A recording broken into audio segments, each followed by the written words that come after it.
যারা নাকি একেবারে কম রেঞ্জের মধ্যে Adobe Premiere Pro, Illustrator, Lightroom মধ্যে ভালো ভালো সফটওয়্যার ইউজ করেন, বেস্ট বাজেটের মধ্যে বেস্ট যেটা কালেকশন নিয়ে আসছি, যেগুলোর প্রাইস থাকে হতো 20 থেকে 22,000 টাকার মধ্যে। এন্ড এটা হলো HP EliteBook এর 840G3, খুবই সুন্দর একটা ল্যাপটপ, সম্পূর্ণ সিলভার কালার মেটালিক বডি, যেটা Adobe Premiere Pro, Illustrator, Lightroom মতো ভারী ভারী সফটওয়্যার ইউজ করবেন। এন্ড কনফিগারেশনটা আরো সুন্দর, Core i5 এর 6th generation, 8GB RAM DDR4 version, 256GB SSD, customisable RAM SSD দুটোই প্লাস করতে হবে, 4GB গ্রাফিক্স আছে। এন্ড এটা আমাদের প্রাইস থাকবে শুধুমাত্র 21,900 টাকা।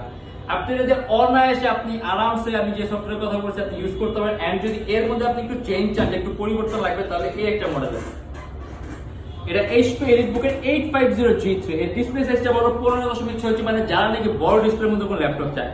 এখানে ডেস্কটপ কিবোর্ড লেআউটের মধ্যে আলাদা নিউমেরিক কি দেয়া আছে। এন্ড এটাও কিন্তু সম্পূর্ণ silver colour metallic body laptop, Core i5 এর 6th generation, 8GB RAM DDR4 version, 256GB SSD। And price থাকবে একটু বেশি 23,900 টাকা। এন্ড কাস্টমাইজেবল RAM SSD দুইটাই প্লাস করতে পারবেন। এন্ড এই বাজেটের মধ্যে আপনি এই দুইটা ল্যাপটপের মধ্যে যে কোনো একটা চুজ করলে কিন্তু আপনি আপনার সব ধরনের কাজগুলো অনায়াসে করতে পারবেন।